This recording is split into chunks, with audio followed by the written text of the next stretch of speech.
اهلا. هلو هاو ار يو. السلام عليكم ورحمه الله وبركاته. ماي نيم از منجز. انا منجز. عرفتكم نفسي، ما تنسوش تعرفوني بنفسكم من اي بلد ايا كنتوا، يا ريت تقولوا لي تحت في الكومنتس. النهارده هنتكلم مع بعض عن موضوع رقم 2 في فيديوهات الواتساب للجميع. واحنا عملنا مجموعه فيديوهات مع واتساب للجميع عشان يكون مرجع تقدر ان انت تشتغل عليه على الواتساب وتكتسب مهاره التسويق على الواتساب. والفيديوهات هي احنا قلنا في الدرس اللي فات انها مجموعه هتكون متصله مع بعض للناس اللي حابه ان هي تكتسب خبره ومهاره لموضوع التسويق على الواتساب، تقدر ان هي تبدا من الفيديو اللي فات وتقدر ان هي تستمر ان شاء الله في المجموعه دي هي اللي احنا هنكمل فيها، عشان ده رقم 2 معانا في الفيديوهات دي.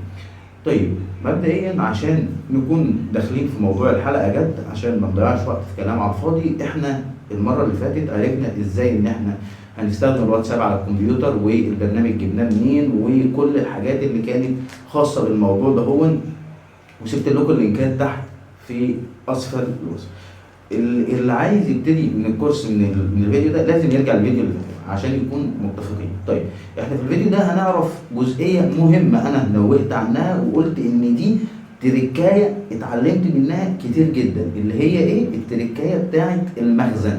قصه المخزن اللي انا حكيتها لكم المره اللي فاتت كانت قصه مهمه جدا، وانا الوقت ده بصراحه ما عنديش ادنى وقت ان انا اعرف اكتب اي قصص بصراحه احكيها، فخلينا في النقطه اللي احنا ركزنا عليها في القصه اللي فاتت بتاعه المخزن. النقطه اللي احنا شرحناها كويس جدا وقلنا ان الارشفه بتاعه الارقام مهمه جدا. انا لو عايز ابعت اعلان لناس مهتمين بالمدارس فهبعت لاولياء امور، عايز اعمل مثلا ابعت لاولياء امور مهتمين بالمدارس، فلو ما عنديش داتا لاولياء الامور ومتفلترين ان هم اولياء امور مش هعرف ان انا ابعت لهم. عايز ابعت داتا مثلا مهمه مثلا للمدرسين، عايز ابعت داتا مهمه للمحاسبين للمحاميين، حسب الاشخاص اللي انا بستهدفهم.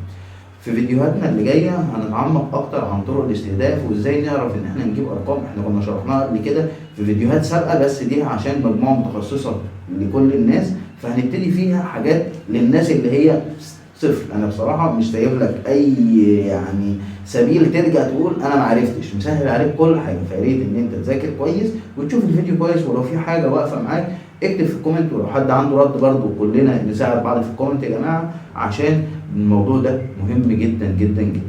طيب النهارده قلنا هنعرف اهميه الفلتره والارشفه، ودي هنعرفها على البي سي. انما اللي بس حابب ان انا اقوله قبل ما ننتقل للبي سي، استثمار الوقت يا جماعه. ارجوكم لو انت دلوقتي حبيت ان انت تشتغل اي شغلانه بتحتاج ان انت يكون عندك فلوس، مصدر فلوس، او معاك فلوس عشان تشتغل شغلانه. ما عندكش الشغل، الفلوس اللي تخليك تشتغل الشغلانه دي تمام او البيزنس ده عشان تفتحه، هتضطر ان انت تروح تشتغل في مكان تاني عشان يبقى عندك فلوس. هي دي مصادر الدخل، ان انا لازم يبقى معايا فلوس عشان اقدر ان انا اعمل البيزنس بتاعي. انا دلوقتي بعلمك مهاره تقدر ان انت تعمل منها فلوس عشان تقدر ان انت تبدا البيزنس بتاعك. المهاره اللي هتتعلمها النهارده بخبرتك لما تنميها هتلاقي منها شغل. واحنا شرحنا وقلنا في الفيديو اللي فات اللي مش لاقي شغل او بيبحث عن شغل يتواصل معانا على الواتساب، على الرقم بتاع الواتساب بتاع قناه منجز، هيتواصل معانا وان شاء الله هنوفر له شغل، وهيكون الموضوع ده بسيط جدا ان شاء الله. بس لازم يبدا، لازم يكون يعني شرط ضروري جدا ان هو يكون طبق ويورينا اللي هو طبقه، ما يكونش كلام عايم وخلاص. طيب فقلنا استثمار الوقت ده مهم جدا، وانا يعني تاني باكد على الموضوع ده. هو اي خبره بتتعلمها تقدر ان انت تبيعها فتكسب فلوس، فبالتالي مش بس فلوس عشان خاطر كفلوس دلوقتي، لا، خبره تبيعها فتكسب فلوس، تقدر ان انت بعد كده تجمع فلوس اكتر ويبقى معاك فلوس اكتر تعمل بيها بيزنس خاص بيك، تمام؟ او حتى لو على الاقل تبقى سبيل للتعايش، ان انت تقدر ان انت تعيش وتعول نفسك، تقدر ان انت تصرف على نفسك. يعني الشغل ده مناسب جدا لطلاب الجامعات، مناسب جدا للناس اللي هي قاعده في البيت ما عندهاش حاجه تانية تعملها او تشغلها، او عندها اي اعاقه مثلا معينه، ربنا يحفظ الجميع، تقدر ان هي تعملها سهل جدا، تمام؟ شغل بسيط جدا وشويه تريكات كده وشويه تركيز، وان شاء الله هيبقى الموضوع اسهل واسهل. طيب اخر حاجه هنتكلم فيها قبل ما نروح اهو للبي سي في الوقت ان شاء الله، يعني في فيديوهاتنا اللي جايه ارجو من الناس انها يكون عندها اي تعليق عشان يبقى فيه فيديو للاسئله مع الحلقه الرابعه هيبقى في فيديو للاسئله للناس اللي عندها اي تعليق، وان شاء الله هنرد على كل الاسئله.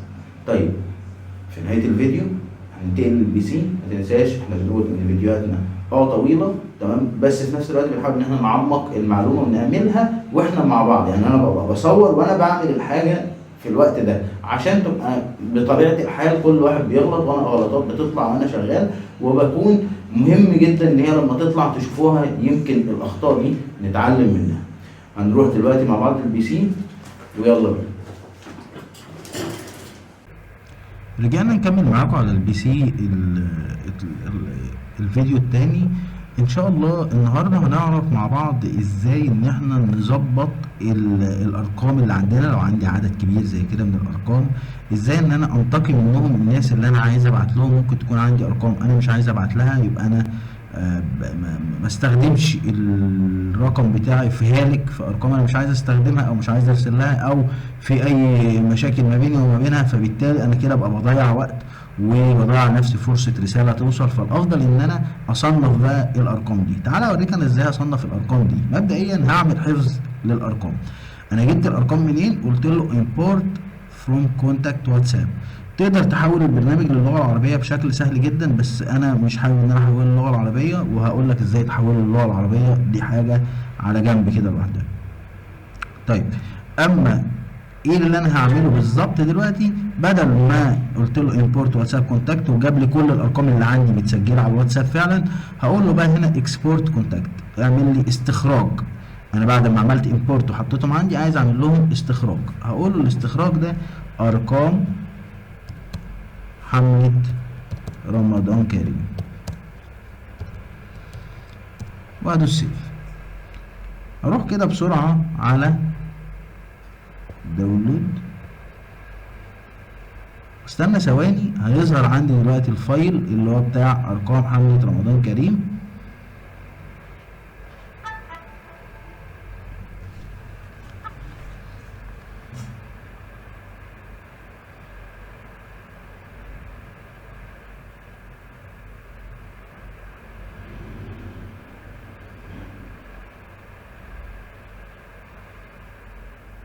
نزلت معانا ارقام حملة رمضان كريم اهي. تمام، هفتح كده الارقام دي كده واقول له كنترول ايه كنترول سي، واروح فاتح ملف اكسل. ممكن افتحه حتى هنا على طول كده، اقول له نيو مايكروسوفت، يقدر اسميه ارقام حملة رمضان كريم. طب انا ما عنديش اكسل يا منجز، سهله جدا. هتروح رايح على جوجل،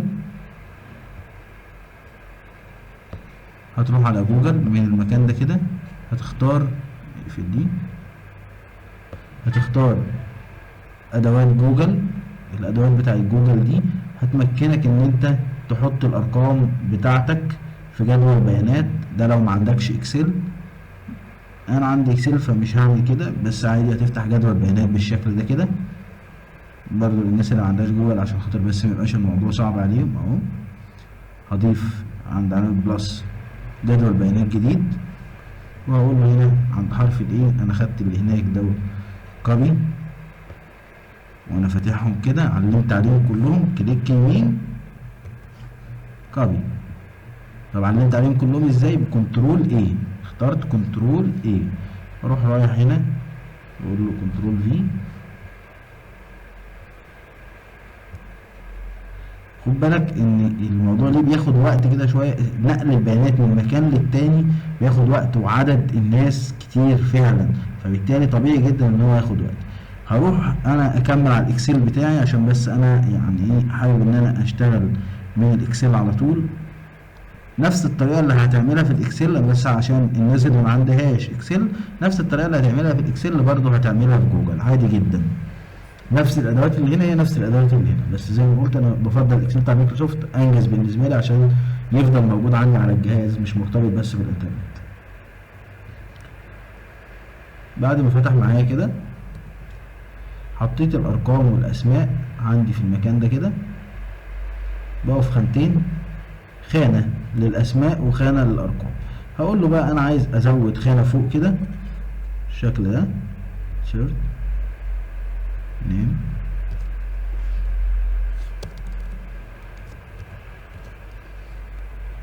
number بالشكل ده، واروح قايل له بقى بعد ما عملت الخانه اللي فوق دي هقول له اعمل لي فلتر، اعمل لي ايه؟ فلتر. طيب لو انا بدور على اسماء اشخاص بعينهم فهروح على الاسماء على طول كده من المكان ده وابتدي اكتب الحاجات اللي انا عايز او عايز ادور عليها. يعني مثلا انا كنت مصنف كلمه شاشه، فهدور على كلمه شاشه.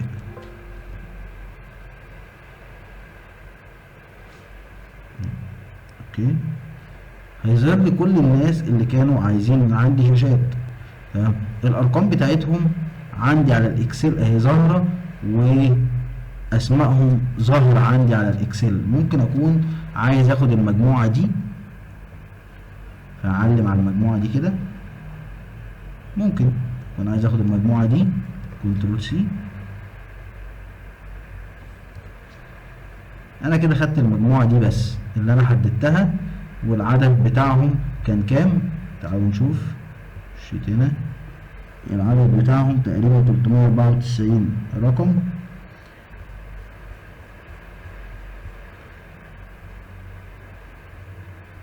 تلتمية أربعة وتسعين على الاتنين، عشان هو كده قاسم الخانتين عندي اهو 394 رقم. انا كده دول اللي انا نقلتهم، او المجموعه الاولى اللي انا نقلتها اللي عايز ان انا ارسل لها. ممكن اختار مجموعات تانية مختلفه. انا عن نفسي هعمل التصنيف بتاعي وهشيل بس منه الناس اللي انا مش عايز ابعت لها. فهيكون على سبيل المثال الناس اللي انا مش عايز ابعت لها زي ايه؟ هروح هنا كلمه سيلكت، انا هعلم على الناس كلها وهشيل بس فقط منهم الناس اللي انا مش عايز ابعت لها. فالناس اللي انا مش عايز ابعت لها مبدئيا انا مش عايز اي حد بدون اسم، اي حد بدون اسم مش عايز ان انا ابعت له. فهيجي هنا هتلاقي في علامه في الاخر اسمها بلانك،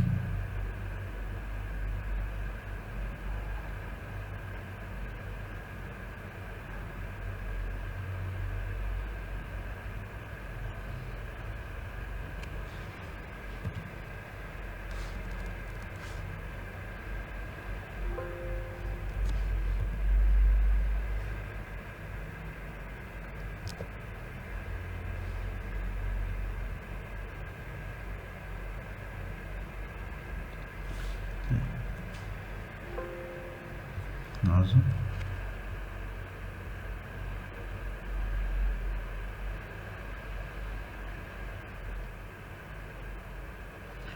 كل الناس اللي بدون اسم تحت دي انا مش عايز ان انا ارسل لها، فهاجي هنا كده تحت خالص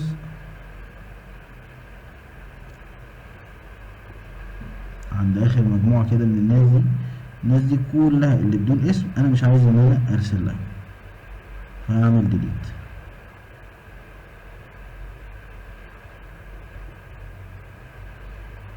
هم ظاهرين عندي على الواتساب، ممكن يكونوا من جروبات موجودين مش عارف ايه الكلام دوت. انا مش عايز كل الارقام دي، دول كلهم بالنسبه لي عدد عبء كبير على الفاضي ومش محتاجه في حاجه. اضغط على ديليت اقول له انتر ناو. اوكي كده هو شال الناس دي اللي انا ما كنتش عايزها.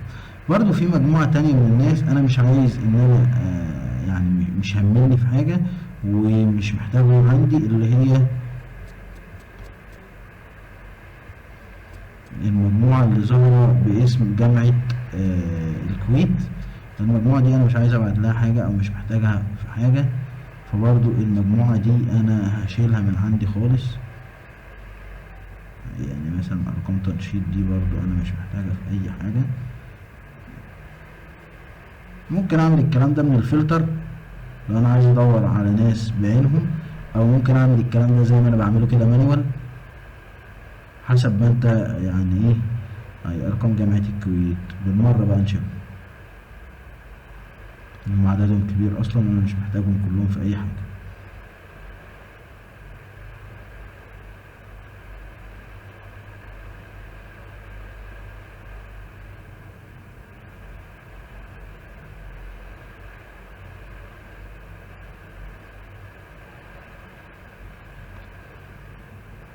كل ده محتاج يتشال.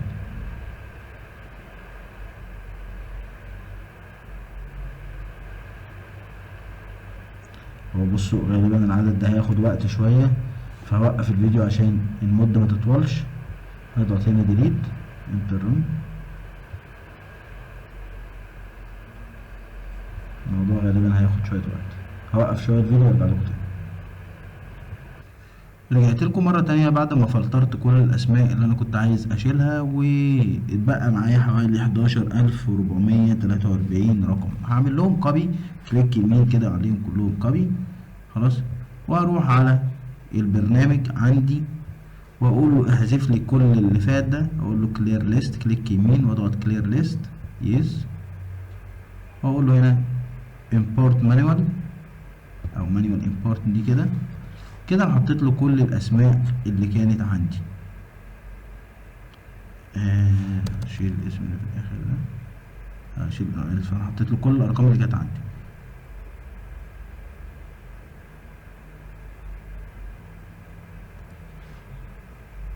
اقول import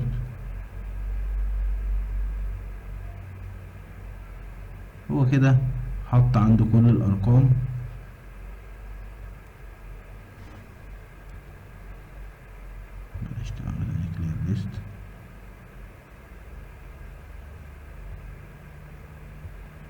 هنا كده كنترول سي،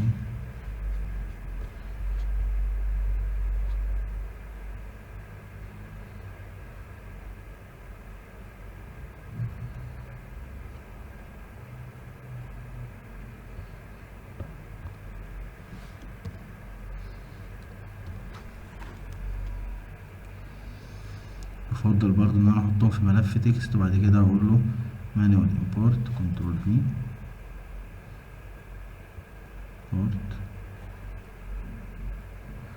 مش عارف هو ليه مش شايف منهم غير 2340 اسم بس، هو المفروض ان هو يشوف باقي الاسماء عادي او باقي الارقام عادي، بس انا مش عارف هو ليه شايف العدد البسيط ده.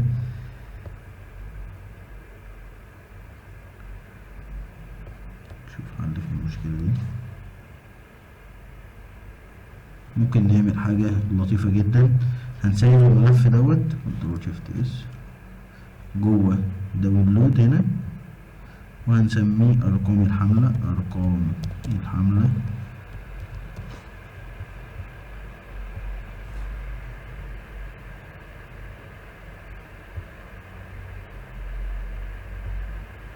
ودلوقتي هعرفك تاني طريقة تضيف بيها الأسماء. يبقى الطريقة الأولانية عشان تضيف بيها الأسماء اللي هي مانوال، اللي هي import واتساب كونتاكت، دي الطريقة الأولى. دي هيضيف لك كل الأسماء اللي عندك على الواتساب،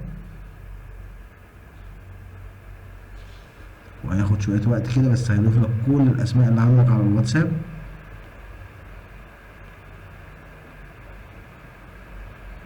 وهنا بتكون الاسماء مش متفلتره ولا اي حاجه، هو ضاف لك كل الاسماء مره واحده. هقول له اهو كلير ليست، مش عايز اصلا كل الاسماء دي. في الطريقه التانيه اللي هي مانيوال امبورت، بس غالبا الطريقه دي مبتاخدش غير عدد معين من الاسماء، يعني مش بتضيف فيها 10000 اسم مره واحده. اما الطريقه التالته اللي هي امبورت فروم فايل، اهتم بفايل معين، اختاره من هنا براوز واقول له اني فايل او تكست فايل. تكست فايل ارقام الحمله، هو اداني على طول على كلمه داونلود ارقام الحمله، اقول له اوبن. هنا بيقول لي نمبر فيلد، الخانه بتاعت النمبر هي الخانه الزيرو، لازم تعلم العلامه دي مهمه جدا جدا جدا، علامه النمبر. وهتقول له ايه امبورت بالشكل ده كده، ضافهم كلهم مره واحده هم ال 11000 اسم. طيب مبدئيا بقى كده انا خلاص خلصت كل الموضوع ده، هبتدي ان انا اكتب الرساله. هسيبكم شويه عشان اركز في كتابه الرساله اللي انا عايز اكتبها وارجع لكم مره تاني. بعد ما تفننا شويه في موضوع الرساله وكتبنا الرساله، وطبعا انا اتفزلكت فيها ورحت سالت شات جي بي تي عايز اكتب رساله حلوه لرمضان، فهو راجل كتر خيره وصلني برساله جميله وقال لي اهوت الرساله بتاعتك، السلام عليكم ورحمه الله وبركاته، واتقدم اليكم الاسم الثاني التبريكات مش عارف ايه، كلام كتير كده بقى عن شهر رمضان. والحمد لله رب العالمين، كتبنا الاسم وظبطنا كل حاجه كده، بدانا ان احنا نعمل عمليه الارسال. ناقص بس ان انا هظبط بقى ده تاني يوم عندي، فهبتدي ان انا اظبط الاعدادات عندي اكتر، اظبط الخطوات عندي اكتر، بدل ما كنت ببعت ل50 رقم عايز ابعت لعدد ارقام اكتر، وعايز اقلل الوقت شويه كمان. فهخلي الوقت هنا من 90 ثانيه الى 183 ثانيه. دايما حاول ان انت تكسر الثواني بالظبط، تغيرها شويه على الاقل في التبديل. تقول له هنا كلوز، وانا النهارده كده هسيبه يبعت 100 رساله او 150 رساله عشان اوريكم التجربه بكره ان شاء الله. يلا نبتدي بيها. اختار بليند مود واقول له اوكي. وطبعا في نهايه الفيديو يعني حابب افكركم ان انتم ما تنسوش تدعوا لاخواتنا في غزه وفلسطين، بالاخص اخواتنا المجاهدين في غزه في الفتره دي، ربنا يقويهم ويصبرهم. كل عام وانتم بخير، واشوفكم فيديو جديد. سلام.